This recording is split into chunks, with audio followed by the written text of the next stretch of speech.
je suis le caméraman. Merci. Test du micro, c'est bien donné. Absolument. Ça, c'est le test du micro. Il y a bientôt le test de la vidéo. Le live est parti, donc vous êtes sur YouTube. Rassurez-vous, ça ne sera pas diffusé. Je suis Guy Delcroix, je suis responsable carrière de l'association des Centraliens. Et bientôt de l'association, j'espère, les Supélec dans la salle, là, des Centrales Supélec, CSA, Centrales Supélec, Alumni, c'est comme ça qu'on devrait s'appeler.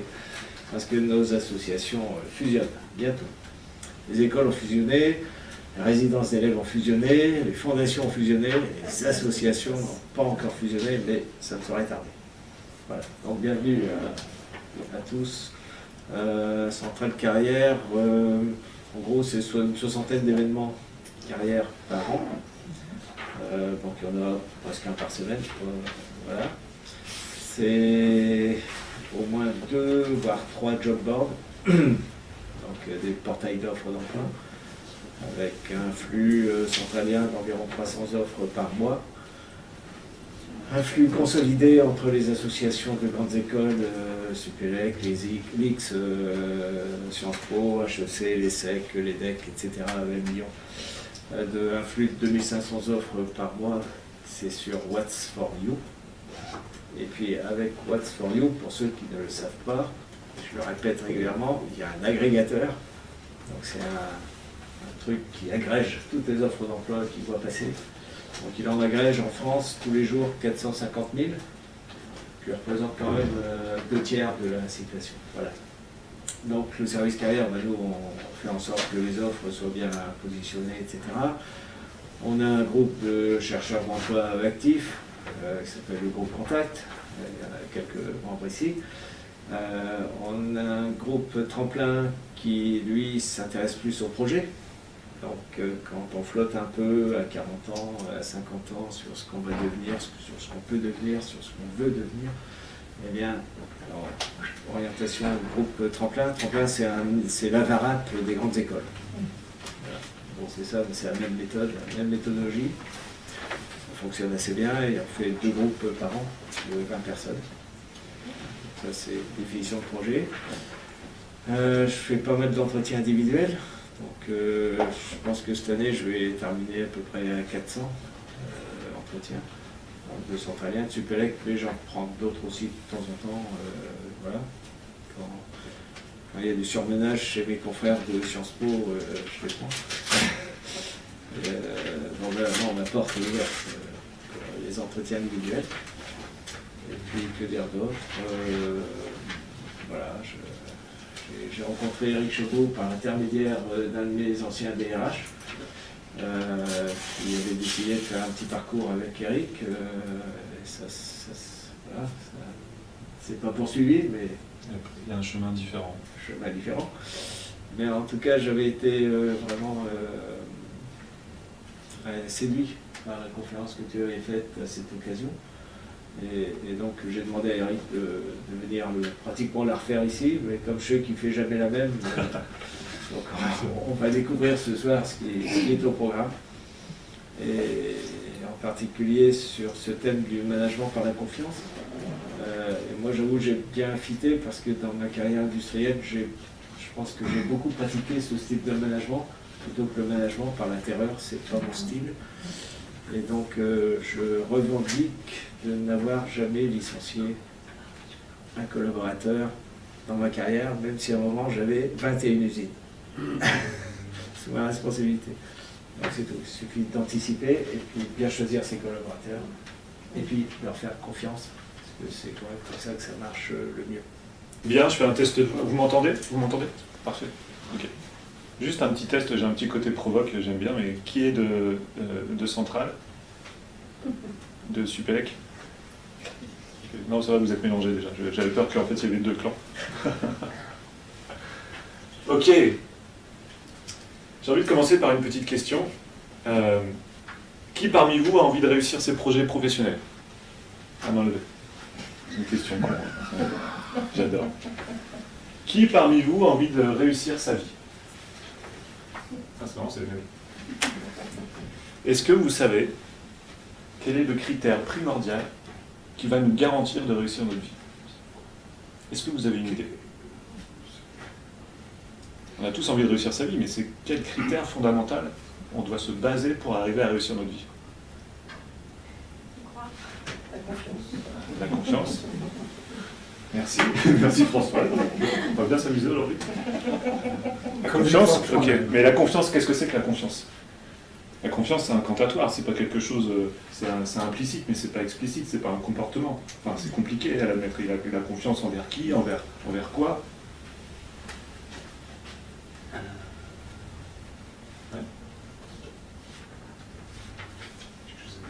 Ouais, je te donne la parole. Ah bon? Ah d'accord. Il y a une époque, j'ai l'impression que une mesure qui a été faite aux États-Unis sur les gens qui ont réussi leur vie, et puis il dit que c'est la qualité des relations Exactement. Voilà, comment dire, Exactement. important. C'est la qualité des relations. Ça a été découvert entre guillemets, par la plus grande étude sociologique qui a jamais existé au monde, qui a commencé en 1942 à Harvard. C'est Harvard qui a lancé cette étude-là sur la base de 742 adolescents. C'est des adolescents de 14 ans qu'ils ont pris, issus de différents types de milieux, milieux modestes, milieux riches, éduqués, pas éduqués, etc.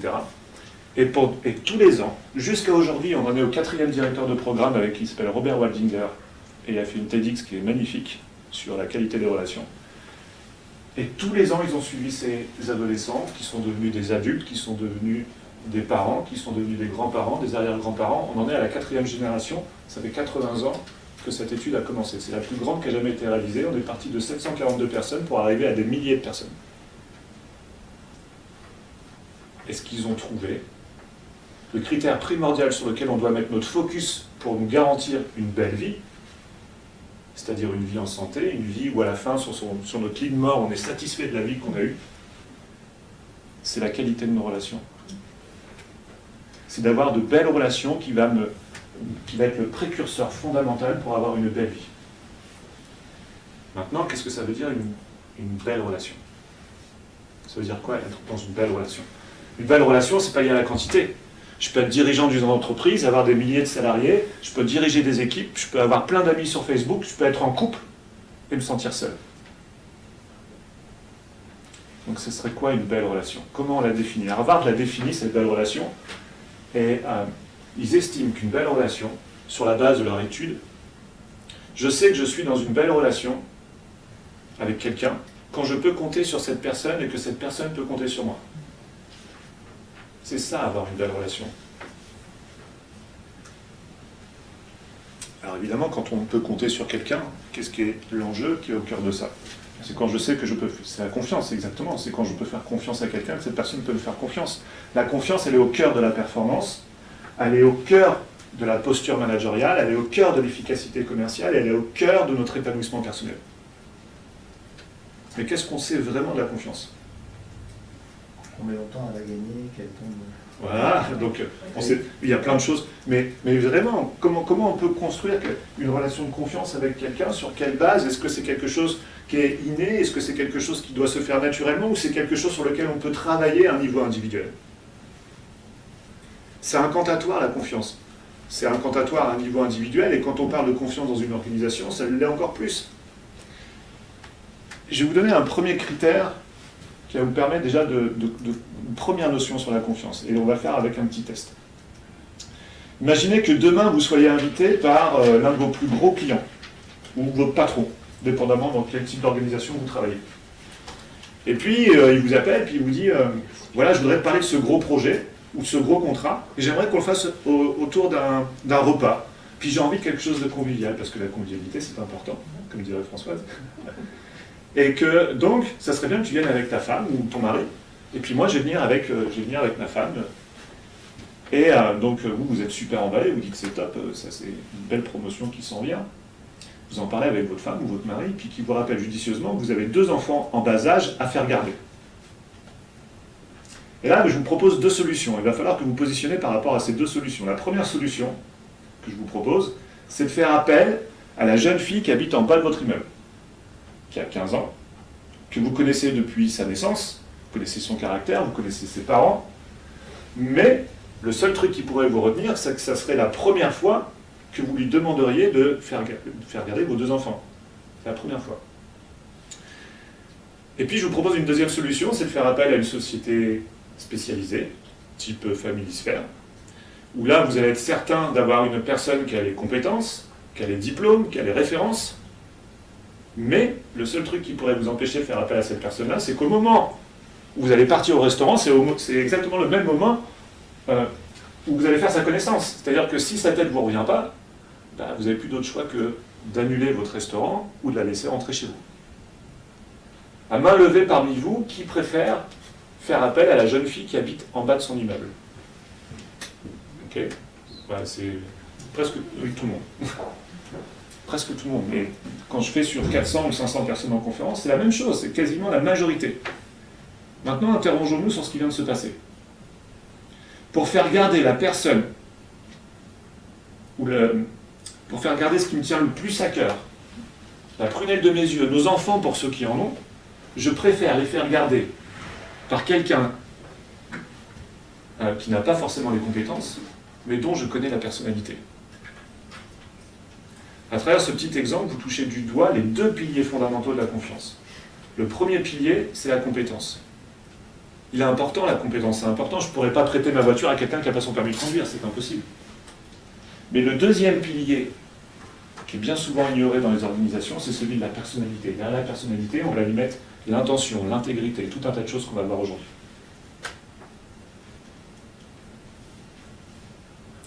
Imaginez que, aujourd'hui, dans la société dans laquelle on vit, à chaque fois que je vais voir le docteur, je suis obligé de lui demander ses diplômes avant de me faire ausculter. Imaginez qu'à chaque fois que j'aille au restaurant, à chaque fois que je veux m'installer à table, je demande à visiter les cuisines parce que je ne suis pas sûr de la nourriture qu'on va me donner. Imaginez autre chose, celle-là me plaît bien, c'est que je sois président de la République. J'ai donné avant-hier une conférence dans le 15e, je l'ai donné face à Macron. Il était en tableau. Mais imaginez que je sois Macron, et je vous dis, chers compatriotes, si vous votez pour moi pour mon prochain mandat, je vous promets de baisser vos impôts, d'augmenter votre pouvoir d'achat et de diminuer les charges dans l'entreprise. Ça vous va? Vous l'avez déjà fait celle-là peut-être? Ouais, ok. Elle marche plus celle-là. Et c'est ça le problème dans la société dans laquelle on vit aujourd'hui, c'est qu'on vit une vraie crise de confiance. Elle est politique, elle est économique, elle est technologique avec l'intelligence artificielle, elle est intergénérationnelle, on le voit dans l'entreprise avec l'arrivée des nouvelles générations, elle est liée aux informations. Les fake news, c'est quelque chose aujourd'hui qui n'existait pas il y a 20 ou 25 ans, en tout cas pas dans cette mesure-là. Je suis tombé l'année dernière sur une étude d'Ipsos, toute récente, qui est assez intéressante, qui dit que 24% de la population mondiale est prête à créer son entreprise dans les 2 ans qui viennent. La même étude dit, pour la France, et uniquement la France, que c'est seulement 9%, c'est-à-dire 3 fois moins. La confiance, elle a quelque chose de culturel aussi. Quand vous voulez créer une entreprise en France, on va vous dire bon courage. Quand vous voulez la créer aux États-Unis, on va vous dire take a chance, prends ta chance, vas-y, go, yallah, comme disait Sarah Manuel. Quand est-ce qu'on a envie d'entreprendre? On a envie d'entreprendre quand on a confiance dans ses capacités, quand on a confiance dans ses associés, en tout cas 2 sur 3. quand on a confiance dans ses produits, quand on a confiance dans ses services, quand on a confiance dans l'avenir, Si on n'a pas confiance, on ne va pas oser entreprendre. La confiance, c'est la qualité qui va permettre toutes les autres. Alors souvent, moi, je me fais entendre dire que oui, mais Eric, tu ne peux pas comparer les données du monde et les données de la France, parce qu'en France, on a une particularité, c'est qu'on est très très bien comme salarié, qu'on est protégé, qu'on a plein d'avantages, donc c'est aussi peut-être pour ça qu'on n'a pas envie d'entreprendre. Je réfute, votre honneur, je réfute. Pourquoi? Parce qu'une autre étude de Thales Sofres dit que dans le monde de l'entreprise en France, c'est 39% des cadres qui n'ont pas confiance dans sa direction, dans son organisation, dans son institution. 39% des cadres.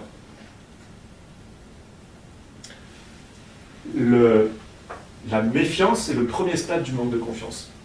Quand quelqu'un il est dans la méfiance par rapport à quelque chose, il est désengagé par rapport à ce projet. Il va se contenter d'en faire un minimum pour que ça ne se voit pas trop en fait. Il se contente d'attendre, de voir comment ça va se passer pour commencer à y croire. Cette personne, elle est démotivée. 39%. sur cette petite population, si on était une organisation, on va dire que c'est quasiment toute cette rangée-là qui n'est plus en confiance vis-à-vis de son organisation, qui est en méfiance, qui est attentiste. La même étude dit que c'est 14% des cadres qui sont, eux, en défiance. Et là, dans la défiance, on est sur le stade ultime du manque de confiance. Il ne s'agit plus d'être attentiste dans son organisation par rapport à son projet, son organisation, son institution, sa direction. Il s'agit de s'opposer, et de s'opposer vertement. C'est les gilets jaunes de l'entreprise. C'est ceux qui sont prêts à flinguer leur chef, qui vont déblatérer sur l'entreprise dès qu'ils vont rentrer chez eux. 14%. C'est-à-dire, on va dire que c'est cette petite population-là, ici, on faisait partie de la même organisation. Si vous ajoutez les 14 et les 39%, on arrive à 53%. Plus d'un cadre sur deux, aujourd'hui, n'a pas confiance dans son organisation, son institution ou sa direction. Imaginez les retombées pour les personnes avec qui elles travaillent. Quand on sait qu'un salarié ou un collaborateur dans une entreprise qui n'aurait pas confiance dans son manager ou son dirigeant, parce que je ne vise pas que les managers ont des managers aussi, et puis les dirigeants, ils ont des associés ou ils ont des administrateurs ou des actionnaires. Quelqu'un qui n'a pas confiance en son supérieur passera plus de temps à se protéger de lui ou son associé qu'à faire son travail. Et pour moi, c'est impensable, c'est ma conviction profonde, que dans le monde dans lequel on vit aujourd'hui, quand on part le matin pour aller bosser, on y va avec l'idée au mieux de partir de son entreprise, au pire de lui nuire, quand on est dans la défiance, alors qu'on devrait partir le matin dans l'idée de bâtir quelque chose, de construire, pour pouvoir s'épanouir. Le problème, c'est qu'on a trop longtemps opposé les deux verbes produire et s'épanouir. Issu du taylorisme. Il faut produire, produire, produire, produire, mais l'épanouissement, ça ne me concerne pas comme dirigeant dans l'entreprise. Sauf qu'aujourd'hui, les neurosciences démontrent, c'est parce que la personne s'épanouit qu'elle va produire beaucoup plus. Et pour moi, ce que je vous partage aujourd'hui, c'est que la confiance, c'est le pont qui va relier notre capacité à réaliser un travail et notre capacité à se réaliser au travail. On va pouvoir réunir, produire et s'épanouir sans vouloir les opposer. La grande question, c'est comment on fait? Ça vous intéresse, sinon je peux... Comment on fait? Ce que je vous propose aujourd'hui, dans le cadre de cette intervention, c'est de vous donner des leviers. Mais pas des leviers qui sont organisationnels, qui sont complexes, c'est-à-dire qui dépendraient de d'autres données, mais des leviers qui sont personnels, qui ne dépendent que de vous, à mettre en place. Et qui vont permettre trois choses. La première, c'est d'élever votre propre niveau de confiance par rapport à votre environnement d'aujourd'hui. Parce qu'il y a une loi de la nature qui dit que c'est impossible de donner quelque chose que je n'ai pas.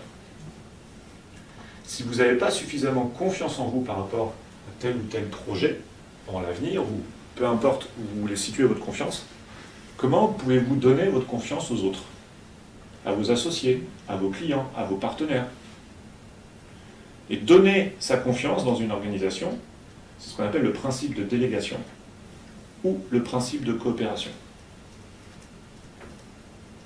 Et le deuxième niveau de propagation de la confiance que vous allez pouvoir mettre en place en élevant votre propre niveau de confiance, c'est votre capacité à créer un climat de confiance autour de vous, à faire émerger la confiance sur les personnes qui vous entourent, que ce soit votre manager, vos dirigeants, vos actionnaires, vos clients, votre conjoint, même vos enfants. Et faire émerger les conditions d'un climat favorable à la confiance, c'est ce que j'appelle, moi, c'est ma définition du principe de leadership. Pour moi, un leader, il sait créer un climat de confiance dans son équipe et avec son entourage. Alors voilà les 4 leviers que je vais vous proposer. À votre avis, quel pourrait être le levier, le premier niveau en fait, pour arriver à créer un sentiment de confiance? Est-ce que vous auriez une idée? Pour soi. Levez pas la main, dites on n'est pas assez nombreux. Transparence. La transparence. La cohérence. Ouais, la cohérence. L'écoute. L'écoute de l'autre. Ouais. L'ouverture. Mais qu'est-ce qui fait que quand on est face à quelqu'un, à un moment donné, on a envie de lui faire confiance? C'est comme un sentiment, on le sent ou on le sent pas des fois. Le mec, il peut avoir les compétences pour le poste, par exemple, il peut avoir les CV, il peut avoir des beaux diplômes, mais quelque chose que je ne sens pas chez lui. Il faut être congruent. Donc la transparence, c'est quelque chose. Alors, le problème que j'ai, juste pour rebondir sur la transparence, parce qu'avec les organisations, on parle toujours, C'est même une valeur, la transparence. Mais plus vous mettez de transparence, moins vous existez. C'est la définition même de la transparence. Je transforme la transparence en lisibilité. Donner de la lisibilité sur ce que vous faites, plus que de la transparence. Mais c'est de la sémantique. Mais on n'est pas loin de la bonne réponse. Françoise? Je disais, il faut être congruent entre son message et, Oui. et son verbal. On n'est pas loin. L'honnêteté. L'honnêteté, on n'est pas loin. Mais l'honnêteté, c'est quoi l'honnêteté? L'honnêteté par rapport à qui? Être soi-même, sachant ses limites et ses avantages. Être soi-même. Ouais. On y est. Bravo pour vos réponses. Le premier levier, c'est l'authenticité. On sait qu'une personne, quand elle est authentique, on a envie de lui faire confiance. C'est plus simple de lui faire confiance que si elle me renvoie quelque chose d'autre que je ne sais pas ce qu'il y a derrière. J'aurais plein de manières de vous parler de l'authenticité. Celle que j'ai choisi aujourd'hui d'aborder, c'est celle-ci. Et ça parle de mon histoire. Il y a quelques années, j'étais dirigeant dans une entreprise et je vivais une période professionnelle qui était compliquée, vraiment très compliquée. Et à ce moment-là, je partage ce moment-là avec ma femme que je venais de rencontrer à l'époque. Et puis, ce jour-là, c'était un soir, alors que je partageais mes problèmes à ma femme, elle m'a posé une question qu'on ne m'avait jamais posée de toute ma vie.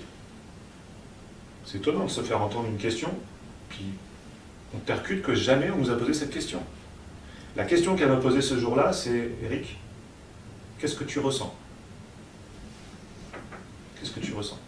Moi, je me souviens de la réaction que j'ai eue quand elle m'a posé cette question-là. Je lui ai dit, mais qu'est-ce qu'on en a à foutre de savoir ce que je ressens? Tu comprends pas la merde dans laquelle je suis? Je dois conduire un plan social, je risque mon job, je risque de perdre mon salaire, je risque de perdre ma carte de crédit de fonction, ma voiture de fonction, mon petit mug de fonction, je peux tout perdre. Et toi, tu me demandes ce que je ressens. Et là, ma femme, elle me regarde, puis elle me pose une deuxième fois la même question. Alors, je sais pas comment ça marche pour vous dans vos couples, mais ma femme, quand elle me fait ça, en général, je sais qu'il va falloir que je réponde la deuxième fois.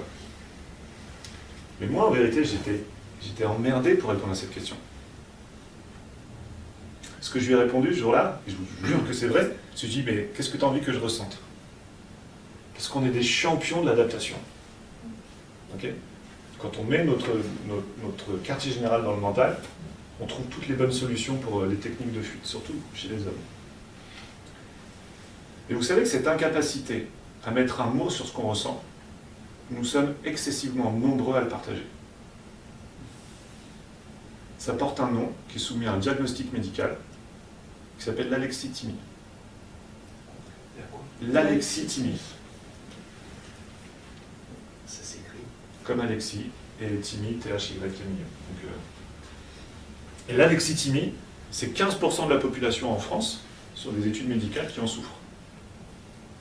Moi, je ne peux pas parler d'alexithymie, parce que je ne suis pas médecin ni psychologue. Mais par contre, je parle d'illettrisme émotionnel. Et l'illettrisme émotionnel, c'est l'incapacité à mettre un mot sur ce qu'on ressent, à exprimer ce qu'on ressent, et à gérer ce qu'on ressent. Et là, je vous assure, dans l'entreprise, chez le monde des dirigeants, de mon expérience, ce n'est pas une étude faite, c'est 75%, facilement. Vous confirmez? Merci. 3 dirigeants sur 4 est incapable de mettre un mot sur ce qu'il ressent, incapable d'exprimer ce qu'il ressent et de gérer ce qu'il ressent. Je ne sais pas si vous avez vu le match de rugby de la France contre le dernier qu'ils ont fait. Comment on a perdu lamentablement quand Vaïmarama il a mis le coup de coude. Il y en a qui ont vu ce match-là? Oui. Comment le mec il pète un plomb à un moment donné. Et l'entraîneur, je ne sais pas si vous avez vu, l'entraîneur de l'équipe de France a dit « Nous avons fait le choix de ne pas travailler le mental. » Ils ont travaillé la stratégie, ils ont été super forts, ils ont travaillé la technique et le physique. Ils ont été forts en physique, ils ont gagné en mêlée, ils sont forts en technique, ils ont plutôt très bien joué, et ils ont perdu le match sur le mental. Et moi, donc je reviens à ma femme, qu'est-ce que tu ressens? Puis moi je suis comme un con, j'essaie de... Je lui dis, non, aide-moi là, à un moment donné, parce que je sais pas quoi. Elle me dit, c'est quoi l'émotion qui est derrière ce que tu ressens par rapport à ce que tu me racontes? Moi, je ne savais pas nommer une émotion. Vraiment, je ne savais pas. Je lui dis, donne-moi des exemples. Elle me dit, est-ce que tu te sens triste? Est-ce que tu te sens... c'est la rage, la colère, la tristesse, le dégoût, les émotions? Maintenant, ça me paraît tellement évident. Et moi, à ce moment-là, quand elle me dit ça, je dis, la colère. Je suis en colère. Je suis en colère, et pourquoi j'étais en colère, ça c'était lié à mon histoire personnelle. Juste en 2 mots. Dans mon éducation, j'ai grandi sans estime de moi. L'estime, c'est la valeur qu'on s'accorde. Pourquoi? Parce que j'avais une autorité parentale qui était une autorité malsaine, qui était violente, qui nous frappait dans la famille, qui était mon beau-père. Et vers l'âge de 17 ans, je me suis rebellé contre cette autorité-là, à travers la colère et la rage. Hein, vous exprimez de la rage quand vous vous sentez impuissant, véritablement impuissant, qui se transforme en colère quand vous avez un sentiment d'injustice. Et j'ai assimilé cette colère comme un symbole de puissance, parce que ça va réussir à me libérer de ce que j'étais en train de vivre. Mais inconsciemment, en fait, j'ai gardé que cette colère, c'est celle qui me permettait d'aller en avant. Toute ma carrière, une vingtaine d'années de dirigeant, sans m'en rendre compte, j'étais dans la colère. La seule émotion que j'étais capable de vibrer, c'était la colère. Et c'était inconscient. Le problème, on pense souvent en fait que les émotions sont négatives ou positives. C'est faux, il y a des émotions qui sont agréables et désagréables. Toutes les émotions ont un rôle à jouer. Okay, en latin, c'est ex movere, c'est ce qui nous pousse en avant. En anglais, c'est emotion, c'est le mouvement de l'énergie. Donc une émotion est là pour nous transmettre un message, à condition de savoir l'identifier, de savoir et de comprendre le message qu'elle nous donne. Moi, j'étais incapable de comprendre pourquoi j'avais cette colère-là. J'ai compris bien après. Toute ma vie, j'étais en colère. Pour vous dire à quel point, quand on ne se rend pas compte, mais qu'il n'y a que ça qui vibre, hein, parce que la colère, c'est aussi la seule émotion qu'on va s'autoriser dans le management et pour les dirigeants. Est-ce qu'un dirigeant il va s'autoriser la surprise? Surtout pas, ça veut dire qu'il n'est pas préparé. Est-ce qu'il va s'accorder la tristesse? Ben non, ça ne fait pas fort. Est-ce qu'il va s'accorder la peur? Surtout pas. Donc la colère, c'est bien, parce que la colère va nous mettre dans l'action, va nous mettre dans la revendication, va nous permettre de montrer notre puissance. Et c'est ce que j'ai fait pendant tout mon management. Et ce qu'il faut comprendre avec la colère, donc elle a son rôle à jouer, hein, c'est un rôle, en fait, en termes de neurosciences, en fait, on va générer de la cortisol, qui est un précurseur d'adrénaline, donc ça va nous permettre d'améliorer notre respiration, nos capacités musculaires, donc ça va nous préparer, en fait, au combat ou à la fuite. Donc très bien, la colère, exprimez votre colère. Parce qu'il y a des gens qui ne savent pas l'exprimer. Sachez dire, il faut le dire, mettez-vous devant une glace et puis gueulez un beau coup. Ouah, exprimez cette colère, elle a besoin de sortir. Parce que ce qui ne s'exprime pas par des mots ou par des cris va finir par s'imprimer par des mots MAUX. Et quand vous vibrez que la colère parce que vous ne l'avez pas exprimée, vous l'avez somatisée, et ça il suffit que de quelques jours pour la somatiser, vous êtes incapable de vibrer les autres émotions. La colère annihile toutes les autres émotions. Enterrement de mon jeune frère, j'aurais dû être triste, j'étais en colère. Quand dans mon milieu professionnel on avait des super belles affaires, je travaillais aux États-Unis, ils accrochaient des ballons aux États-Unis, ils faisaient la fête, pompe it up, ils sortaient le champagne, tout le monde était content. Moi j'étais déjà dans le what's next, qu'est-ce qu'on va mettre en place après derrière? J'étais incapable de me réjouir, incapable d'exprimer la joie, incapable d'exprimer la gratitude, parce que c'est la colère qui domine. Et c'est quoi la joie sinon, si ce n'est que l'expression du bonheur? Vous n'autorisez pas la joie, vous n'autorisez pas à sourire, vous n'autorisez pas à prendre du plaisir, comment vous voulez être dans le bonheur et être heureux? C'est ma définition de l'authenticité. Être authentique, c'est être en conscience de ses émotions dans l'instant présent. Je le répète, être authentique, c'est être en conscience de ses émotions dans l'instant présent. Si vous n'êtes pas en conscience de vos émotions dans l'instant présent, si vous n'êtes pas capable de le faire pour vous, comment vous pouvez le faire pour les autres? Comment vous pouvez comprendre ce que ressent votre manager, vos actionnaires, vos clients, vos collaborateurs, votre femme, votre mari ou vos enfants? Ce qu'on appelle l'empathie entre parenthèses. L'authenticité, donc être aligné avec soi, c'est ça, c'est être en connexion avec ce qu'on ressent. Parce que je vais pouvoir prendre des décisions à partir de mes émotions. Je vais pouvoir mieux gérer mes périodes de stress intenses et éviter de péter un plomb ou d'exprimer ma colère de la mauvaise manière. Donc je vais pouvoir faire deux choses, améliorer ma relation à l'autre et ma relation à moi-même. C'est dans l'authenticité que je vais créer l'énergie nécessaire, que je vais aligner mon laser, parce que je vais être connecté avec qui je suis. Et l'énergie que je vais générer, c'est l'énergie de confiance. Et ça me permet plusieurs choses. D'abord, d'élever mon propre niveau de confiance et de conscience, parce que je sais où j'en suis par rapport à ça. Donc si, par exemple, quand moi je prends conscience que je suis dans la colère, je comprends que je suis dans la colère parce que je suis dans l'impuissance de ce qui est en train de se passer, puisque en fait, tout ce qui est en train de se passer dépend des actionnaires et que moi je peux rien y faire, donc j'ai un sentiment d'impuissance, assimilé avec un sentiment d'injustice aussi, donc qui remonte à tout ce que j'ai vécu dans mon enfance. Mais quand je suis en compréhension de ça, je comprends aussi que je dois apprendre à lâcher prise, que je dois choisir mes batailles, que je ne dois pas me battre contre des moulins à vent. Et c'est parce que je lâche prise que je vais pouvoir orienter et mettre mon focus sur autre chose. L'authenticité, être en conscience de ses émotions, ça va nous permettre aussi de mieux communiquer avec les autres. C'est la communication non violente où on exprime les émotions pour se faire entendre. Exact, c'est ça. Donc ça, il faut y être formé. Mais même si on n'y est pas formé, il y a une question qu'on se pose souvent. Ok, être authentique, j'y arrive à peu près. Mais comment je peux faire pour être avec mes équipes ou les gens qui m'entourent, être authentique et bienveillant? On entend parler beaucoup de bienveillance dans l'entreprise. J'adore ça, la bienveillance. Mais il faut mettre des conditions à la bienveillance.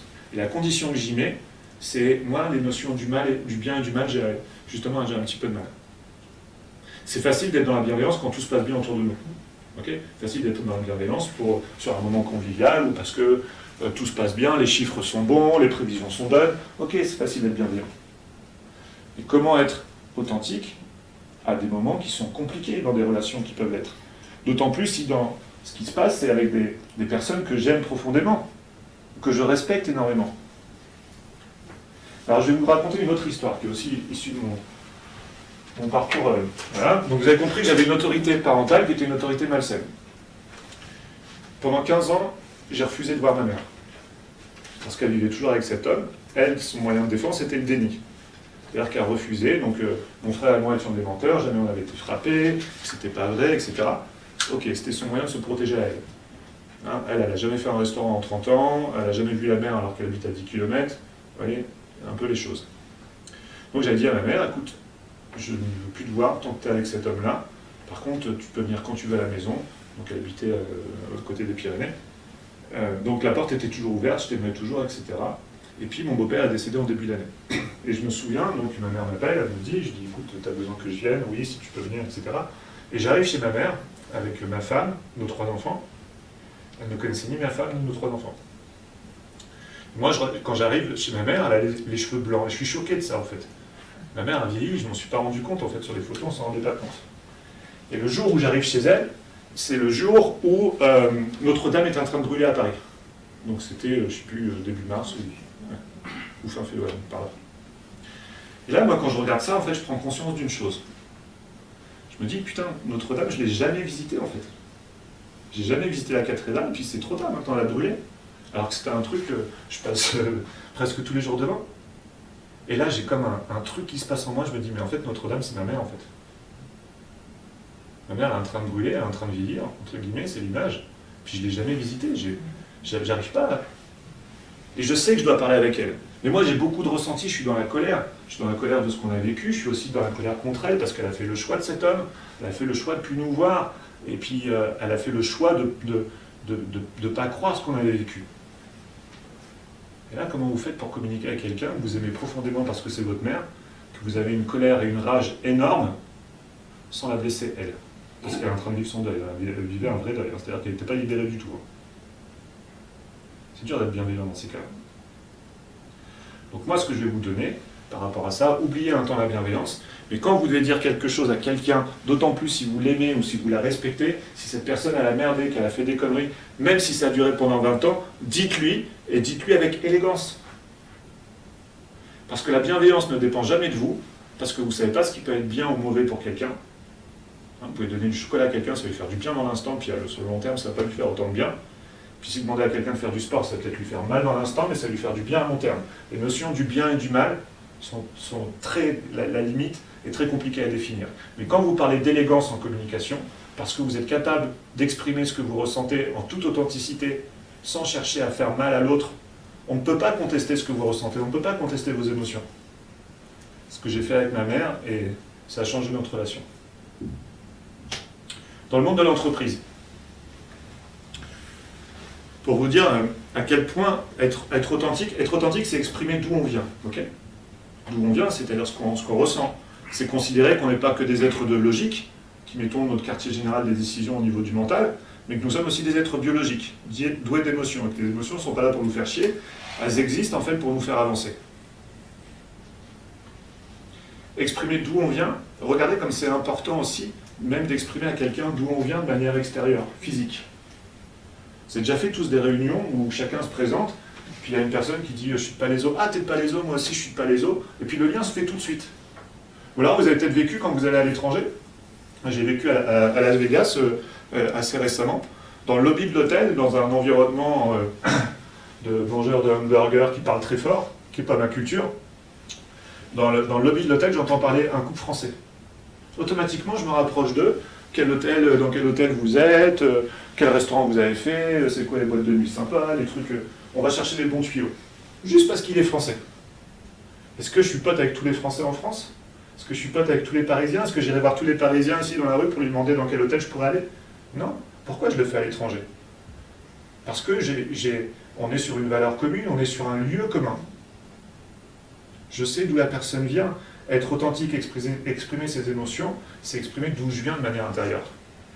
Regardez jusqu'où ça peut aller. J'accompagnais un comité de direction d'un groupe qui était en train de vivre une fusion. Dans ce comité de direction, donc, il y avait les deux COMEX, entre guillemets, ou ce qui en restait, de l'entreprise A et de l'entreprise B. Et je dois les accompagner pour la transformation culturelle, la mise en place du nouvel ADN, etc. Je passe une matinée de merde avec eux, avec mon collègue. De merde. C'est-à-dire qu'en fait, ils ne se parlaient pas, ils ne communiquaient pas ensemble, chacun était avec ses grades, ses anciennetés, ses postes, et puis on sentait la peur qui était présente. Donc le midi, on mange ensemble, je débriefe avec mon collègue, je dis, il faut qu'on trouve une solution, parce que c'est naze ce qu'on est en train de faire. Puis je me dis, mais on va refaire les choses de manière différente. Et quand je reviens au début de l'après-midi, je dis au groupe, on va se présenter. La directrice des achats qui était à ma droite, elle me dit non, mais Eric, on va se présenter, on sait déjà, tout le monde se connaît ici, on n'a pas besoin de se présenter. Je dis non, moi je fais le sentiment que personne ne se connaît ici. Et je vais vous expliquer pourquoi moi je travaille sur la confiance. Et je leur explique un petit peu d'où je viens.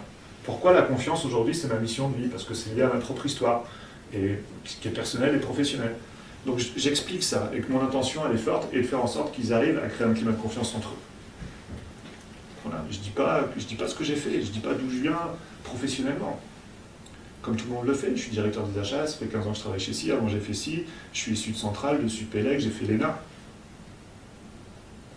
Et la directrice des achats prend la parole en premier, elle dit bah moi, je voudrais vous partager mon intention de réussir ce mariage professionnel, c'est comme ça qu'elle l'appelle. Parce que je suis en train de vivre un divorce depuis 3 ans, dont j'arrive pas à me sortir. Et ainsi de suite, toutes les personnes expliquent d'où elles viennent. Un tel, il est père de famille, chacun avec sa propre pudeur. Mais ils ne sont plus en train de partager des grades, plus en train de partager des fonctions, mais ils expliquent d'où ils viennent. Le tour de table se fait, à ma gauche, directeur du marketing, le mec, je vous le donne en mille, il dit, bah moi je vais vous dire un truc, je suis gay. Le mec, il fait son coming out devant l'ensemble du groupe, là je suis oui. Jusqu'où ça va aller? Et ça se voyait pas hein, qu'il était gay, tant est qu'on peut les... C'était, je veux dire, et donc tous ses collègues le regardent comme ça, qu'ils connaissaient depuis 10 ans, et le gars il se livre comme ça. Je ne dis pas qu'il faut faire votre coming out dans vos comités de direction, c'est pas ce que je suis en train de dire. Mais je vous assure que ce qui s'est passé après derrière en termes d'énergie était totalement différent, parce que les gens avaient osé exprimer d'où ils venaient. Et c'est ça être authentique. Si vous faites le choix de l'authenticité, peut-être que vous allez vous tromper, peut-être que vous allez tomber sur des connards finis qui vont jouer de votre authenticité. Mais vous allez être aligné par rapport à qui vous êtes. Vous allez vous mettre en énergie, vous allez être cohérent et transparent, ou lisible en tout cas. Et être authentique, c'est créer l'énergie nécessaire à la confiance. Premier point, premier levier. Ensuite, le deuxième levier que je veux vous partager, je ne vous l'avais pas passé le slide, mais voilà, de toute façon je vous l'ai dit. Deuxième levier qui est important, c'est celui de la vision. Avec l'authenticité, vous créez de l'énergie. La vision, je sais que vous savez globalement ce que c'est. On a des visions stratégiques, on a des visions sur des objectifs, on connaît le SMART. Juste ce que je veux vous préciser ici avec la vision, rappelez-vous, pour ceux qui ont joué à Colin-Maillard quand ils étaient enfants, vous avez joué à ça avec l'écharpe. C'était compliqué de s'orienter avec un bandeau sur les yeux. Et vous avez certainement joué au même jeu où il fallait guider la personne qui avait les yeux bandés. Essayer de diriger quelqu'un qui a les yeux fermés ou qui a un bandeau sur les yeux, c'est encore plus difficile. C'est compliqué parce que nous sommes des animaux visuels, on a besoin de voir notre cible pour pouvoir la toucher. Et quand on roule sur l'autoroute dans le brouillard, quand on a le pied sur l'accélérateur et le pied sur le frein, qu'est-ce qui gagne? C'est toujours le frein qui gagne dans la voiture. Donc cette vision, vous la connaissez à peu près. La vision dont je vais vous parler aujourd'hui, c'est votre capacité à porter votre attention sur les choses qui vous entourent. Là où vous allez mettre votre focus, c'est là où vous allez orienter votre énergie. Une autre histoire. Il y a quelques années, je suis avec mon gamin en train de jouer sur la plage, en Bretagne. Et puis arrive l'heure du goûter, et mon fils me dit « Papa, est-ce qu'on pourrait aller prendre une glace chez Tino qui habite dans le centre-ville » Je dis « Ok chérie, on y va ». Et quand on arrive devant chez Tino, c'est comme si toute la plage, il est 16h30, c'est le mois de juillet, il fait beau, s'était donné rendez-vous pour bouffer une glace. Et là, je me retrouve avec une file d'attente de 20 minutes, et moi, s'il y a un truc que je déteste, c'est perdre mon temps quand je suis en vacances. Donc, comme j'ai travaillé un peu les négociations dans ma vie, j'essaye de rentrer en négociation avec mon fils. Je dis, chérie, écoute, tu vois, la file d'attente, c'est pas possible, juste, je te propose d'aller prendre un kouign-amann à la boulangerie à côté. Vous connaissez le kouign-amann? Quand il fait chaud, c'est bien. Mais... Et donc, mon gamin, il dit, non, papa, moi, c'est la glace que je veux. Ok, attends, j'ai pas fini, on va renégocier, je me suis mal pris. Chérie, si tu as un kouign-amann tout de suite, demain je t'achète 2 glaces. Et mon gamin il me dit non, il me dit je veux la glace. Putain, j'arrive pas à négocier. Alors je sors mon argument massue, celui de mon autorité parentale. Je dis chérie, je veux pas perdre mon temps en vacances. Qu'est-ce que j'ai dit? Donc c'est 2 glaces demain ou c'est 2 glaces demain et c'est le kouign-amann tout de suite. Je veux pas perdre mon temps. Et mon fils, il me dit, chérie, pardon, mon fils, j'appelle chérie, donc en fait c'est pour ça que je bug. Mon fils, il me dit, mais papa, on va pas perdre notre temps, puisqu'on va pouvoir discuter pendant 15 minutes ensemble. C'est con, un moment. Donc je me suis fait négocier la face. Et en fait, ce que je me rends compte, pourquoi je vous raconte cette histoire? C'est rien, c'est tout con, ça nous arrive à tous, ça. Mais c'est juste pour que vous preniez conscience d'une chose par rapport à notre capacité de perception. C'est que je me rends compte que mon fils, à ce moment-là, en fait, il voit ça, et moi je vois ça. Regardez comme c'est intéressant. Dans tous les projets que vous voulez mettre en place dans vos vies, pour vous-même ou avec des équipes, vous allez avoir toujours ce type de comportement. Vous en avez certains qui vont être focus sur la boule de glace, c'est-à-dire qu'ils vont apprécier d'atteindre cet objectif-là parce que ça peut générer de la reconnaissance, ça peut générer de la finance, ça peut générer du développement, ça peut générer de la connaissance ou des relations. Et puis, vous avez des gens qui vont être file d'attente directe. C'est-à-dire qu'eux, ils vont voir tous les problèmes pour atteindre cet objectif-là. Moi, en l'occurrence, c'était la file d'attente. Je fais non, 20 minutes, c'est pas possible. Et mon fils me dit, c'est pas un problème, c'est une solution, c'est bien. Donc vous avez des gens qui sont file d'attente, des profils file d'attente et boule de glace. En vérité, quand je dis des gens, il n'y a pas des gens qui sont boule de glace ou file d'attente. On est tous alternativement soit boule de glace et file d'attente. Le tout, c'est d'être en conscience sur quoi je mets mon focus dans l'instant présent. Est-ce que je suis sur la boule de glace ou est-ce que je suis sur la file d'attente? Alors regardez cette petite vidéo de cette pièce qui va tourner comme par magie. Imaginez que cette pièce de monnaie, un côté de cette pièce, c'est le côté boule de glace. Okay, donc c'est toutes les solutions que vous allez pouvoir mettre en place, tout ce que vous allez pouvoir développer comme compétences, de nouvelles relations, tout ce que ça va pouvoir vous apporter de bénéfique dans votre vie, pro ou perso. Et l'autre côté de la pièce, c'est votre côté file d'attente. Et le fil d'attente, donc c'est ce que j'ai dit, c'est toutes les emmerdes qu'il va falloir mettre, c'est le temps qu'il va falloir investir, c'est l'argent qu'il va falloir mettre dedans, c'est l'énergie qu'il va falloir investir, il va falloir convaincre des gens, des associés, etc. Maintenant, quand vous avez cette pièce dans les mains, est-ce que vous êtes capable de voir les deux côtés de la pièce à la fois? Vous pouvez essayer. C'est impossible. Vous ne pouvez voir qu'un côté de la pièce à la fois. Et tout l'enjeu que l'on va avoir dans nos vies ou pour notre entourage, c'est quand une personne, c'est bien de voir les problèmes. On s'entend, hein. Il faut que j'ai conscience du problème. Je ne peux changer que ce dont j'ai conscience. Donc c'est important que je vois les problèmes. Mais à un moment donné, il va falloir faire le switch de la pièce. Il va falloir tourner la pièce et puis l'orienter sur le côté boule de glace, sur le côté solution. Quelle solution je peux mettre en place? Le côté boule de glace, c'est les solutions. Et les solutions, ce côté-là, c'est ce que j'appelle moi la responsabilité. Nous avons un anglais qui est ici présent. En anglais, on dit comment? Responsibility? Responsibility. Ok. Tu m'autorises ce petit response plus ability. Hein, il y a une petite transformation qui est faite, mais c'est pour bien comprendre ce que ça veut dire la responsabilité, que la responsabilité, elle n'est pas liée à ma fonction en entreprise, que la responsabilité, c'est notre capacité à trouver des réponses par rapport à quelqu'un, à un environnement donné. C'est ça la notion de la responsabilité. Et la responsabilité, elle n'est pas liée à votre envergure professionnelle. Nous avons des responsabilités en tant que professionnels, mais nous avons des responsabilités en tant que mari, que femme, que citoyen, que parent. Et la responsabilité, c'est être sur le côté boule de glace, c'est de trouver les solutions, de m'orienter sur les solutions. C'est l'air con ce que je dis. Et je sais que vous le savez. Mais qu'est-ce qu'on fait de ce qu'on sait? Un dirigeant d'entreprise qui me demande de travailler avec lui sur son sommeil. Entre parenthèses, c'est 30% de la population qui a des troubles de sommeil en France. Moi, je ne suis pas médecin, mais je suis orienté solution.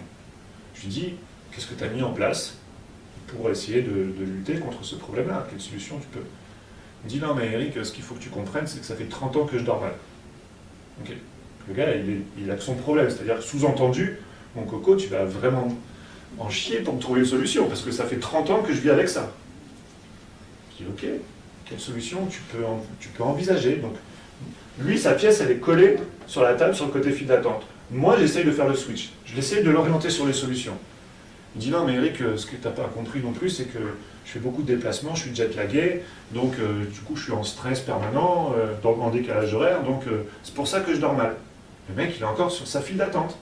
Il me donne des excuses, en fait, pour pas commencer à vouloir changer. Je lui dis, ok, je comprends. Mais est-ce que tu as été voir un médecin du sommeil? Est-ce que tu as pris des compléments alimentaires, type sérotonine, mélatonine, qui pourraient t'aider? Est-ce que tu peux, dans ton agenda, mettre un peu plus de sport éventuellement? Est-ce que tu peux limiter les écrans? Et je lui balance comme ça une dizaine de solutions. Rien n'avait été fait. Pour vous dire que quand vous êtes que focus sur le problème, vous ne pouvez plus entrevoir les solutions. Imaginez cette pièce et dites, tiens, si je la tournais physiquement, qu'est-ce que je pourrais mettre en place comme solution? Faites-le pour vous, faites-le avec votre entourage. Si vous arrivez à faire ce switch de la pièce, vous allez faire une chose. Vous allez changer votre zone de focus, vous allez orienter votre énergie sur un autre endroit, vous allez changer l'histoire que vous vous racontez. Et si vous changez l'histoire que vous vous racontez, vous allez changer de trajectoire. C'est Alain Prost qui disait que quand il rentrait dans un virage, il ne regardait pas l'entrée du virage, il regardait la sortie du virage. C'est exactement ce qu'on fait avec le switch de la pièce. Okay? Orientez votre énergie au bon endroit. Le troisième levier que je vais vous partager, là on est au cœur du sujet, puisque là, cette conférence s'appelle « Faut y croire pour le voir », on est sur notre système de croyance. C'est quoi un système de croyance? Une croyance, c'est une pensée qu'on considère comme la vérité. C'est une conviction profonde, qui est tellement profonde, que ça va être très compliqué pour moi d'en changer. Et on a trois types de croyances, tout à chacun. On a des croyances qui sont dites ressources, c'est-à-dire qui nous aident dans nos vies. Par exemple, je considère que je suis quelqu'un de plutôt chanceux. Voilà, donc c'est une croyance qui est positive. Donc le fait que je me considère comme chanceux, peut-être que je vais prendre plus de risques que d'autres. Okay. J'ai des croyances qui sont neutres. J'aime le bleu, le rouge, le vert. Celles-ci n'ont pas d'incidence sur nos vies, sauf si je suis artiste. Et surtout, nous avons des croyances limitantes. Et nous en avons des centaines individuellement de croyances limitantes. Des centaines. Vous avez des croyances sur vous-même, limitantes, vous avez des croyances sur les autres, sur les jeunes, sur les vieux, sur les hommes, sur les femmes, sur les dirigeants, sur ceux qu'on fait l'ENA, ceux qu'on fait Polytechnique, ceux qu'on fait Centrale. Regardez cette histoire. Cette histoire, elle est fictive. Mais pour que vous compreniez l'impact de vos croyances sur vos vies et sur votre performance. C'est l'histoire d'un homme marié, c'est l'histoire d'un mec, comme disait Coluche. Okay, c'est une histoire fictive, celle-ci. Il en est à son 3e mariage. Et puis, un matin, sa femme lui dit « Chérie, ce soir, je vais rentrer un petit peu plus tard. Compte plutôt sur les coups de 19h30 parce que je voudrais voir le médecin, je me sens pas très bien. » 19h30 arrive, l'homme est dans sa cuisine. 19h35, sa femme n'est toujours pas rentrée, pas de SMS de sa femme.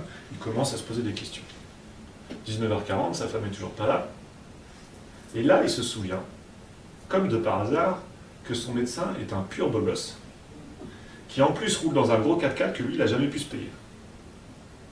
19h45, là, il n'en peut plus, il est vraiment en train de penser que ce médecin est en train de draguer sa femme. 19h50, sa femme n'est toujours pas là, le mec il tourne comme un lion en cage dans sa cuisine, il n'en peut plus, 19h55, sa femme arrive, et il l'accueille évidemment en lui faisant une scène, dans la colère, dans la jalousie.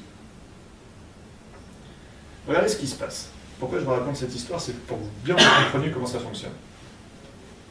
On s'entend que ce n'est pas tous les maris ou les conjoints qui, lorsque leurs femmes vont être en retard, vont avoir ce type de raisonnement.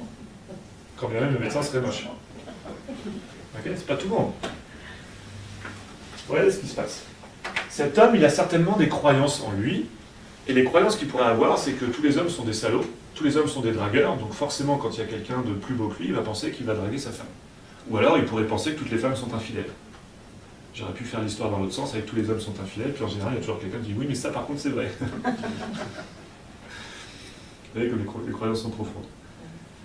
Une croyance, notre système de croyance, ce à quoi on croit, va conditionner nos pensées. C'est parce que cet homme, en fait, a la croyance que tous les hommes sont des salauds, par exemple, qui va penser à ce médecin en train de se taper sa femme. Si le mec travaille dans les assurances, il est rédacteur sinistre dans les assurances, donc lui, il voit que les accidents partout, peut-être qu'en fait, ce qu'il va penser, surtout s'il pense que les femmes, sa croyance, les femmes sont dangereuses au volant, c'est dans les stéréotypes, mais c'est pas grave, c'est pour comprendre comment ça fonctionne. Et bien en fait, il va pas être dans la jalousie ou la colère que va générer ce qu'il va s'imaginer avec sa femme, il va être dans l'inquiétude. Est-ce qu'elle a eu un accident? À quelle heure elle va rentrer? Okay. Donc en fait, votre système de croyance conditionne ce que vous allez penser. Et vos pensées conditionnent quoi? Vos émotions.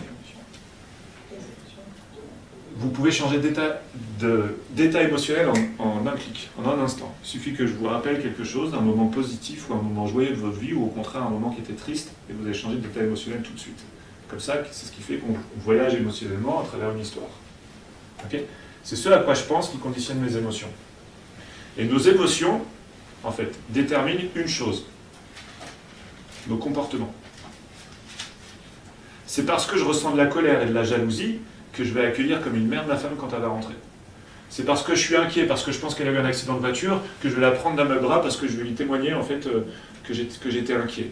Ou alors peut-être que je peux m'en foutre totalement parce que j'ai pleinement confiance en ma femme, elle a peut-être rencontré une copine, etc. Puis en fait ça. Vous voyez ce que je veux dire? Nos émotions conditionnent nos comportements. Et ça, dans l'entreprise, on l'oublie trop souvent. On travaille sur les comportements, la mise en place des comportements, on travaille sur les valeurs, qu'on traduit rarement en comportement d'ailleurs. Et on sait que nos comportements, nos plans d'action, nos plans stratégiques conduisent nos résultats.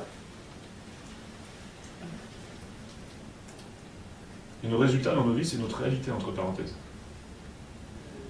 Notre système de croyance va conditionner notre réalité. Votre système de croyance va conditionner qui vous êtes et qui vous n'êtes pas. La question que j'ai envie de vous poser, c'est à quoi croyez-vous? À quoi croyez-vous sur vous? À quoi croyez-vous sur les gens qui vous entourent, dans l'entreprise ou vos conjoints, votre femme, ou à quoi croyez-vous sur vos enfants? L'art de la performance, ça va être de challenger son système de croyance. Ça va être de transformer une croyance limitante que l'on a sur nous-mêmes en une croyance ressource. Si je pense que je ne suis pas capable, dès que j'ai une croyance limitante par rapport à un projet, et c'est encore plus vrai dans une équipe, parce que sur une équipe ou sur un projet collectif, vous avez les vôtres, et puis votre équipe a les siennes. Il suffit d'une croyance limitante pour que ça soit quasiment l'assurance de planifier votre échec. C'est quoi vos croyances à vous? Et nos croyances, elles viennent de nos expériences, elles viennent de nos émotions qu'on a somatisées sur une mauvaise expérience, qu'on ne veut pas revivre. Ça vient de notre système éducatif. Mais comme on ne nous apprend pas à exprimer nos émotions, et on nous apprend plutôt même l'inverse, que ce soit par l'éducation, ou que ce soit par nos autorités parentales, je te demande de ne pas pleurer, tu es un homme, mon fils. Vous êtes incapable finalement de contrôler vos comportements puisque vous n'êtes plus dans la gestion émotionnelle. Et vous n'êtes pas capable de revisiter vos croyances puisqu'elles sont issues de vos émotions, de vos expériences que vous avez somatisées. Donc vous n'êtes pas nettoyé en fait, vous n'êtes pas purifié, vous envoyez de la merde qui va conditionner, sans que vous vous en rendiez compte, votre système de pensée, qui va conditionner votre système émotionnel et vos comportements, donc vos résultats. Votre système de croyance, c'est comme un plafond de verre que vous portez tout le temps avec vous et qui va limiter tout ce que vous allez pouvoir faire. Et tout le travail de la performance, quand on fait ce travail-là, c'est d'éliminer ces couches-là pour pouvoir éloigner ce plafond de verre et vous donner des orientations différentes. Donc c'est très valable au niveau individuel, Mais quand vous travaillez sur un comité exécutif et vous commencez à regarder c'est quoi les croyances du comité par rapport à l'avenir, par rapport à l'histoire de l'entreprise, par rapport à la stratégie que les actionnaires veulent mettre en place, c'est encore plus vrai. Est-ce que vous connaissez cet homme? Il y a des sportifs ici qui ont fait de la course?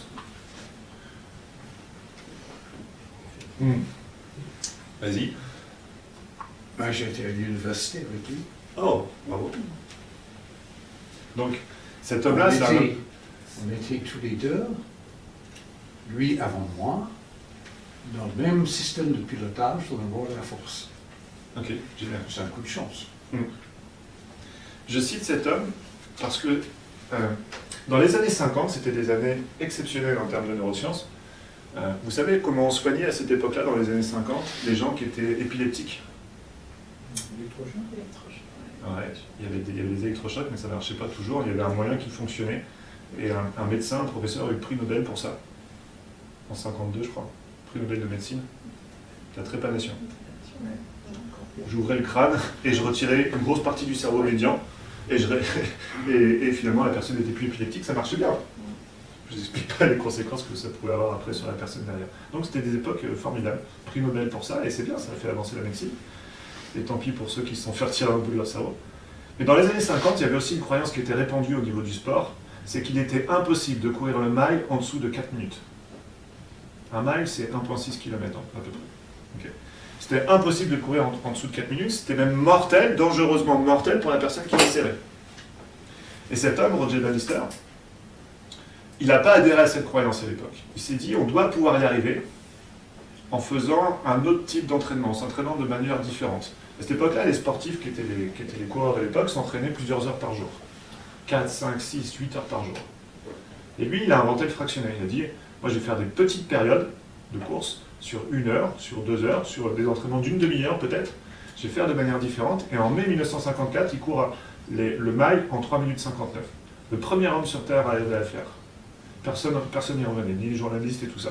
Pas tellement ça qui est intéressant dans l'histoire que je vous raconte. C'est que la semaine suivante, 3 autres coureurs sont passés sous la barre des 4 minutes, qui n'avaient pas fait la même préparation que lui. Et que depuis que Roger Bannister a pété cette croyance-là, il a changé la réalité, il a changé les résultats, ce sont des milliers d'étudiants qui sont capables de passer la barre des 4 minutes aujourd'hui. Quand on pète sa croyance, on peut être des managers, on peut être des leaders Bannister. C'est ça que je vais vous montrer à travers ça. C'est que quand vous allez penser de manière différente, vous dire que vous êtes conditionné pour ne pas réussir ou vous pensez que ça ne peut pas être possible, si vous commencez à changer ce à quoi vous croyez, vous allez pouvoir avoir des résultats qui sont différents. Et pour ça, il faut y croire. Votre niveau de croyance va conditionner votre niveau de résilience. Le 4e et dernier point que je veux partager avec vous, c'est celui de la générosité. Et j'aime bien celui-là, surtout parce que je donne des conférences depuis 2 ans. Donc je suis un jeune conférencier qui démarre. Et au début, quand je voulais parler de générosité dans les entreprises, on m'a dit, oh Eric, surtout pas. On n'est pas du tout des philanthropes dans l'entreprise, on est là pour tenir des budgets, on est là pour faire en sorte que ça fonctionne et qu'on ait du REX et du ROI à la fin de notre année. Et aujourd'hui, j'en parle. Je suis bien content d'en parler, les patrons sont bien contents que j'en parle. La générosité, c'est quoi? La générosité, c'est savoir donner pour recevoir. On peut rajouter sans rien attendre, mais même pas. On a le droit d'attendre même si on donne. Parce que l'acte de donner, c'est un acte égoïste. Okay. Si je donne quelque chose à quelqu'un, c'est aussi pour me faire plaisir. Il ne faut pas avoir peur de le dire. Et la question de la générosité à travers la confiance, c'est est-ce que je suis capable de faire confiance a priori ou a posteriori? Est-ce que je dois faire confiance a priori ou a posteriori aux gens? Question qui est intéressante à se poser. Dans quelles conditions? Je vous raconte une autre histoire. Ça, c'était à Montréal. Vous savez qu'au Canada, en fait, il y a une particularité, comme d'autres pays anglophones d'ailleurs, c'est qu'il y a... Oui, c'est juste un petit truc. Il paraît que culturellement, en France, quand on commande un café, on boit le café puis on le paye ensuite. C'est en Italie, on paye le café puis on le boit après. Dans un cas, c'est le client qui fait confiance, dans l'autre cas, c'est le patron qui fait confiance. Alors, tu vois, l'histoire que je vais raconter ressemble un peu à ça. Au Canada, on a très peu de temps pour manger. Et Donc il y avait des food trucks installés en bas de notre immeuble. Il y en avait un qui était tenu par un gars qui s'appelait Giovanni, qui faisait des super pizzas. Et Giovanni, son problème, c'est que ces pizzas, elles étaient... du coup, il y avait beaucoup de monde qui venait en fait pour commander sa pizza. Et des fois, nous, on n'avait pas le temps d'attendre notre tour, donc on allait voir les autres food trucks. Et puis une fois, néanmoins, j'arrive devant Giovanni pour payer ma pizza. Et au moment où je lui tends les 3 $ pour payer ma pizza, Giovanni il me dit « Non, Eric, je ne prends pas l'argent. Aujourd'hui, tu vas mettre l'argent dans la boîte qu'il avait passée sur son comptoir, sur laquelle c'est marqué « Merci, thank you ». Alors moi, je suis surpris, je lui dis « Mais t'es sûr, tu ne veux pas contrôler que je te donne bien 3 $. Il dit « Non, non, il me dit « Je te fais confiance ». Alors je mets l'argent dans la boîte, je prends ma part de pizza, je la mange, je retourne travailler. Le soir même, je retourne le voir. Il y a moins de monde le soir. Je dis « Giovanni, il faut que je t'aide. Tu es en train de faire une grosse connerie avec ton food truck. Fais-moi confiance, j'ai fait une grande école de commerce. Ton système, tu vas le planter. Tu ne peux pas faire confiance à tes clients comme ça. Qu'est-ce qu'il dit qu'à un moment donné, ils ne vont pas te donner 3 $, 2 $, 1 $, voire rien du tout. C'est déjà arrivé pour certains à la messe, quand il y a le petit gars qui arrive et puis vous n'avez pas de pièce de monnaie, puis que le gars il a le truc, vous faites semblant de mettre une pièce en faisant du bruit dedans. Ouais, ça va, monsieur, il est pareil. Donc j'ai pas honte de le dire. Je dis, donc moi je pense à ça à ce moment-là, je pense à ce moment de solitude que j'ai eu avec ce gamin où j'ai fait semblant de c'était pas bien, mais j'avais pas le choix. Je voulais pas lui dire que je voulais pas mettre d'argent. Et donc je dis ça à mon Giovanni, puis Giovanni me dit, Eric, toi qui as fait une grande école de commerce, est-ce que tu peux m'expliquer pourquoi, depuis que j'ai mis ce système en place depuis 3 semaines, la marge sur mes pizzas a augmenté de 12%? Je comprends que j'aurais pas dû lui parler de mon école d'ailleurs. Et puis je lui dis, oui, je peux t'expliquer pourquoi, je lui dis. C'est parce que tu leur fais confiance, et puis les clients ils sont feignants, donc ils vont pas faire la pointe, donc ils vont peut-être te donner un peu plus, et puis comme je leur fais confiance, peut-être un peu plus de pourboire. Mais je lui dis, mais ça va pas tenir dans la durée ton système, surtout si tes clients c'est essentiellement des Français. Giovanni il me regarde et me dit, Eric, toi qui as fait une grande école de commerce, est-ce que tu peux m'expliquer pourquoi depuis que j'ai mis ce système en place, le chiffre d'affaires sur mes pizzas a augmenté de 20%? Et là je suis sec. Il me dit, est-ce que tu te souviens de ce que je faisais au moment où tu mettais l'argent dans la boîte? Je réfléchis, je vois rien, je dis, tu étais en train de servir un client. Il me dit, oui, c'est ça, j'étais en train de servir un client. Plutôt que de m'essuyer les mains de la farine, parce que je t'ai servi une pizza, de compter la monnaie, de recompter la pointe, les petites pièces, les conneries, et bien en fait, je sers mon client à la place, je gagne une trentaine de secondes, et si je peux servir plus de clients, je fais plus de pizzas, si je fais plus de pizzas, je fais plus de chiffre d'affaires. Ce jour-là, j'ai pris une grande claque dans ma gueule sur cette histoire-là. Et je l'ai mis, aujourd'hui ça me sert beaucoup, je le remercie Giovanni, parce que je l'ai mis en équation. Quand vous élevez le niveau de confiance dans votre système à vous, okay, soit votre équipe, soit votre couple, soit avec vos enfants, soit dans votre entreprise, vous allez faire 2 choses. La première chose que vous allez faire, c'est que vous allez augmenter la rapidité à laquelle vous allez atteindre vos objectifs. Parce que lui, il a mis de la confiance dans sa petite organisation, il a fluidifié son line-up, il a pu servir plus de clients. L'atteinte de son chiffre a été plus rapide. La deuxième chose que vous faites quand vous mettez plus de confiance dans cette organisation-là, dans votre système à vous, c'est que vous allez diminuer les coûts pour l'atteinte de cet objectif. Parce que lui, il avait une autre solution, hein, il aurait pu prendre une autre serveuse, 7 $ canadiens à l'époque, et puis il aurait pu avoir le même résultat, peu ou prou, mais il augmentait ses charges. Et pour bien le comprendre, c'est qu'à l'inverse, ça fonctionne pareil. Diminuez la confiance que vous avez dans votre système, et puis là, pour commencer à atteindre votre objectif, vous allez carrément rallonger la période pour l'atteindre. Et puis vous allez augmenter les coûts. Pour ceux qui ont connu l'entreprise au début des années 2000, avec la crise des subprimes, la nouvelle loi financière, les Sarbanes-Oxley, et quand on a mis du contrôle a priori dans toutes les organisations, et pour les grands groupes, ça a coûté des centaines de millions d'euros de rajouter du contrôle, et ça a empêché de fluidifier les circuits de décision. On a ralenti les circuits de décision, donc on transformait des entreprises agiles en paquebots, puis aujourd'hui on essaye de refaire l'inverse.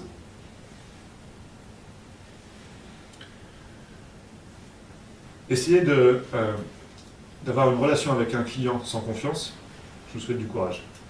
Tous les contrats, toutes les commandes qui signent, c'est qu'il y a un minimum de confiance. La générosité, donc pour répondre à la question, est-ce qu'on doit faire confiance a priori ou a posteriori? C'était la question que j'avais laissée en suspens par rapport à ça. Je vous invite à regarder la théorie des jeux, un travail qui a été fait par John Nash, qui a été prix Nobel, prix Nobel d'économie, pardon. en 1992. Il y a un film qui a été fait sur lui qui s'appelle The Beautiful Mind, avec Russell Crowe. Excellent film qui raconte l'histoire de cet homme-là. Et cet homme s'est interrogé sur cette question. Est-ce qu'il est mieux de faire confiance a priori ou a posteriori? Sur quelle base on peut dire que c'est plus facile de... C'est mieux en termes de performance, en termes de relations. Et donc je vous laisserai regarder la théorie des jeux, je ne vais pas vous expliquer tous les détails, c'est relativement long, mais en fait c'est comme des algorithmes qu'il a créés, comportementaux, sur tous les types de profils. En mettant dans un groupe des tricheurs, des gens qui étaient malveillants, en mettant des gens qui étaient plutôt bisounours, qui disaient oui à tout, et il a mélangé toutes ces populations-là dans des algorithmes de malades. Et ce qui est ressorti de l'étude qu'il a réalisée, c'est que vous gagnerez toujours à faire confiance a priori sur le long terme. Sur le long terme. Ça ne veut pas dire que vous n'allez pas vous tromper à accorder votre confiance à quelqu'un. Okay? Mais sur le long terme, vous allez être gagnant. Faire confiance à quelqu'un, c'est un acte de courage. Parce que vous prenez le risque de vous tromper. Vous prenez le risque d'être trahi. Et le courage, entre parenthèses, je parlais sur le courage managérial dans l'entreprise, c'est la rage qui vient du cœur. Et ça reconnecte aux émotions. Mais j'ai perdu le fil de ce que je disais. J'en étais sur le courage, donc c'est la rage qui vient du cœur, la générosité. J'essaie de retrouver le fil de ce que je suis en train d'expliquer. Le job du trouble. Les émotions, la baisse des coûts, c'est ça. Ouais, on donne confiance a priori ou a posteriori, donc on gagne toujours sur le long terme. En fait, il y aura toujours deux conséquences possibles à envisager quand on donne sa confiance à quelqu'un. C'est la première, donc évidemment tous les gains que je vous ai montrés, on va fluidifier la relation, on va aller plutôt vers une belle relation.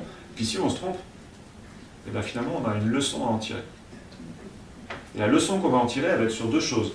Sur les deux piliers que je vous ai parlé au début. Est-ce que c'était lié à sa compétence? Auquel cas, la leçon que je vais en tirer va être fonction du manque de compétences ou de ce que j'ai cru que je savais de lui? Ou est-ce que la leçon que je vais en tirer, c'est lié à sa personnalité? Et dans ce cas-là, les conséquences que je vais en tirer ne vont pas être les mêmes. Okay, c'est-à-dire, est-ce qu'il a manqué d'intégrité?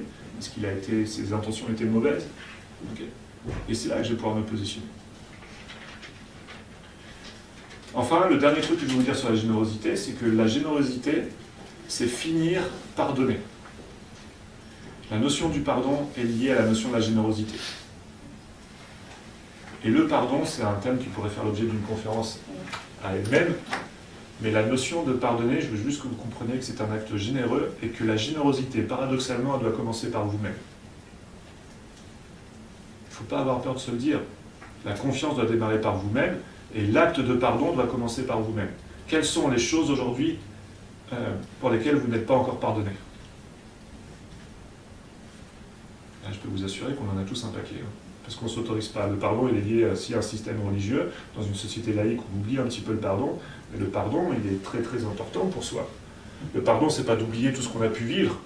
Hein, c'est l'image du clou dans une planche. Le pardon, c'est retirer le clou, mais le trou, il reste toujours dans la planche. Donc on n'oublie pas forcément. Mais aller dans le pardon, c'est une certaine forme de responsabilisation, c'est commencer à lâcher prise et à s'autoriser à passer à un niveau supérieur. Vous savez, qu'en escalade, quand on monte, on est obligé de lâcher la prise qui est en bas pour en attraper une qui est plus haute. Le pardon, c'est ce que ça nous permet. Et pardonner, c'est dans le mot, et c'est pour ça que le pardon est un acte généreux. Je ne pardonne pas pour l'autre, je pardonne pour moi, quand bien même c'est l'autre qui a toutes les fautes. Est-ce que c'est possible que l'autre ait toutes les fautes d'ailleurs? Donc quand vous mettez en place ces 4 leviers-là, il y a une étude neuroscientifique qui a été réalisée par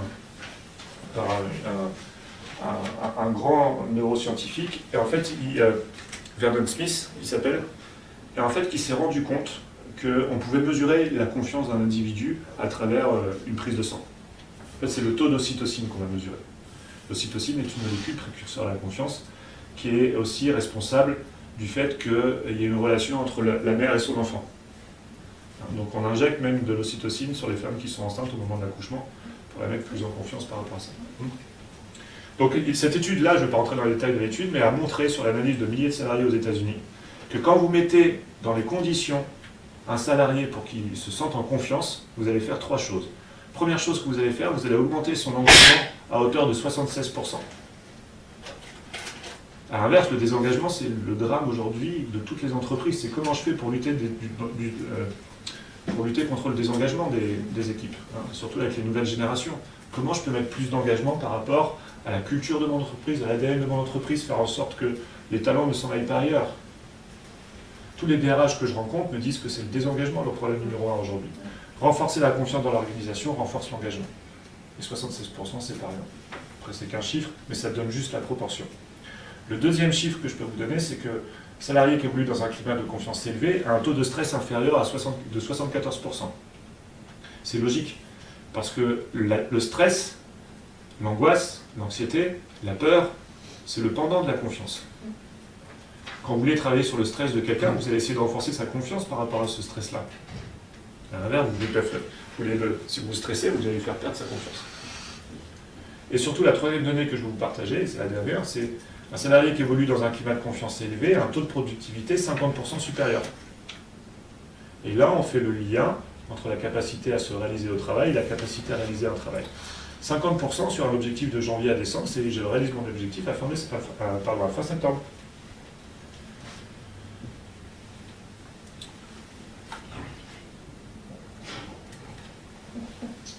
Je voudrais voir si, pour terminer, donc vraiment, c'est de comprendre en fait que la confiance, elle est au cœur de notre performance. Okay, notre performance individuelle, évidemment, elle est au cœur de la performance de l'organisation, elle est au cœur de la posture managériale, elle est au cœur de l'efficacité commerciale, elle est au cœur de l'épanouissement personnel. Maintenant, je voudrais voir, à travers ces 4 leviers-là, on va les mettre en pratique, et on va le faire maintenant. Sur un... Ça, il y a des sauveteurs secouristes. On va mettre en place ces 4 leviers sur un objectif que je vais vous proposer. On va dire que vous faites tous partie de la même organisation, qu'aujourd'hui je prends la tête de l'organisation, et je vais vous lancer un objectif. L'objectif que je vais vous lancer,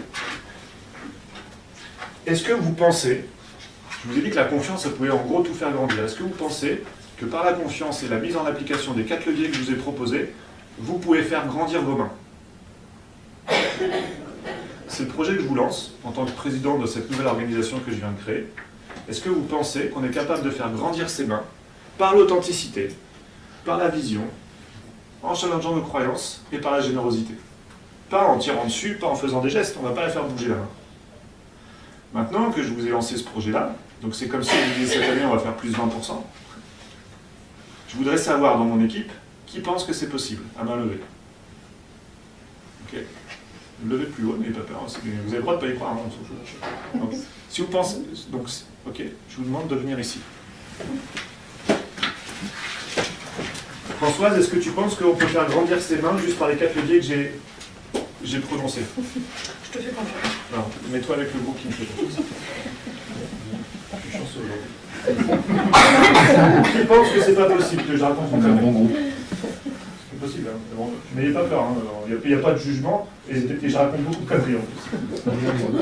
Ok, alors, tu penses que c'est pas possible? Tu penses que c'est pas possible? Je comprends pas, mais je pense que c'est pas possible. Ok, bien fait. Et vous trois, en fait, vous en savez rien. Ok, vous êtes indécis. Ok, Neutre. Regarde. On a une sauveuse qui ne veut pas laisser tout ça. Donc, dites-vous qu'à chaque fois que vous lancez un projet, c'est la première fois dans ma conférence que j'ai pu demander ça. À chaque fois que vous lancez un projet, vous allez toujours avoir ces 3 groupes d'individus. Vous allez avoir les gens qui naturellement vous font confiance sur ce projet-là, donc ont envie de vous suivre, qui vont dire go, on y va, qui sont focus sur la boule de glace. Vous avez ceux qui pensent que c'est pas possible, donc ceux qui sont en défiance par rapport au projet que vous êtes en train de mettre. Donc vous allez voir les comportements qu'ils vont adopter d'ailleurs pendant qu'on va faire l'exercice. Donc ça c'est mon groupe de défiance. Il risque de partir à 20h05. Voilà, donc déjà il peut partir parce que... Un échappatoire. On en a pour 5 minutes, on n'en a pas pour longtemps. Donc ça c'est le groupe en défiance, et puis on a le groupe qui est en méfiance. Okay, ceux qui attendent d'y voir pour le croire, ceux qui disent attends, on verra bien comment ça se passe. Donc ils sont dans la méfiance, c'est ok, hein, c'est normal, le truc c'est n'importe quoi. Donc on va faire l'exercice. On va voir si ça fonctionne. Donc regardez ce qu'on va faire. Vous allez aligner vos mains sur les lignes qui sont à la base de votre poignet. Okay, vous les alignez sur ces lignes-là. Vous les joignez ici comme une prière.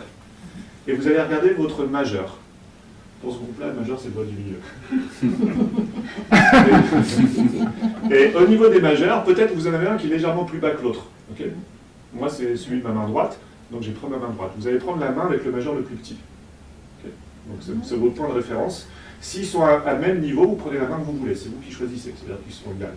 Okay, donc vous avez tous face à vous la main avec le majeur légèrement plus bas que l'autre ou à égale distance. On s'entend?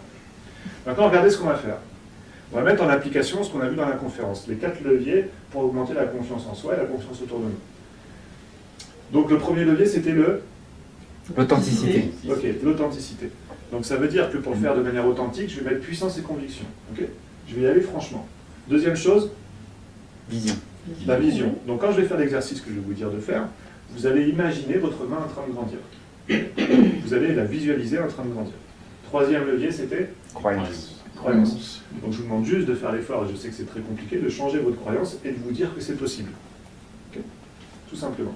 Et le quatrième, Générosité. la générosité, c'est la transmission de l'énergie.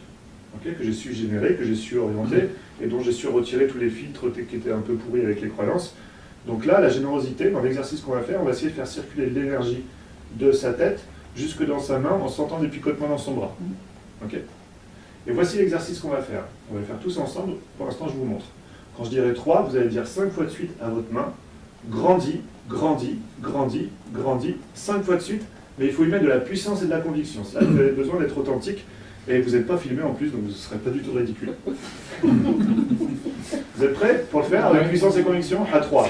1, 2, 3. Grandis, grandis, grandis, grandis, grandis. Vous réalignez vos mains et vous regardez ce qui s'est passé donc sur les mêmes lignes que tout à l'heure.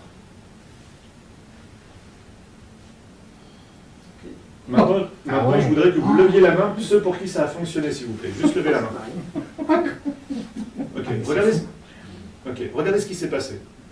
Chez ceux qui me faisaient confiance, c'est quasiment tout le monde pour qui ça fonctionnait, presque tout le monde. Okay. Ici, c'est 1 sur 2, 50-50 sur ceux qui sont en méfiance. Et ceux qui n'y croyaient pas, 0%. Quand je vous dis qu'il faut y croire pour le voir. Maintenant, vous savez que c'est possible, hein, vous vous posez des questions, ça a fonctionné pour beaucoup, peut-être votre système de croyance va changer. Donc on va refaire l'exercice pour ces deux messieurs-là, ce groupe qui là. On va refaire l'exercice en se disant que c'est possible d'y arriver. Okay. Parce qu'on sait que maintenant vous avez la preuve par exemple que ça a fonctionné pour certains. Et vous aussi vous allez le refaire, et vous allez voir ce qui va se passer. Vous continuez à garder la même main, et on va continuer à la faire grandir. À 3, on refait pareil, mais plus de puissance, plus de conviction. 1, 2, 3. Grandis, grandis, grandis, grandis, grandis. Réaligné. Pour qui ça a grandi, levez la main encore. Relevez bien haut, qu'on voit bien. C'est presque à égalité. C'est l'index qui a grandi. C'est l'index. Non, ça marche pas. Moi, c'est l'index qui a monté. C'est pas la voilà, ok. Donc ça fait. Bon, maintenant je veux. Non, c'est juste pour la main que ça fonctionne. J'ai entendu la question.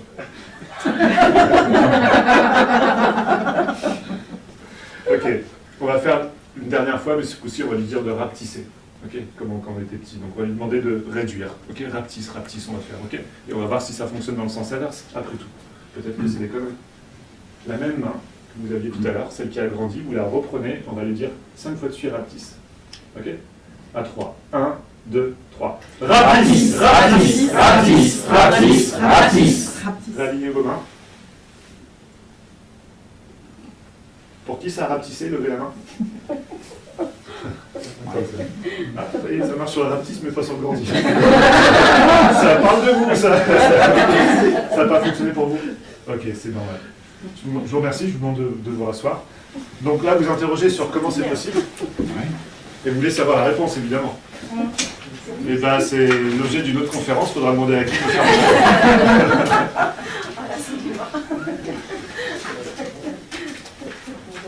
Non, il faut y croire pour le voir, c'est ce que j'essaie de vous démontrer ici, et que en fait ça part de soi à travers ces 4 leviers que je vous ai partagés. Je vous remercie pour votre écoute, et n'oubliez pas que votre performance dépend de la qualité de vos relations, et quel type de relation vous voulez avoir avec votre entourage. Je vous remercie pour votre écoute aujourd'hui et d'être venu à l'invitation de Guy, ici pour m'écouter. Merci beaucoup.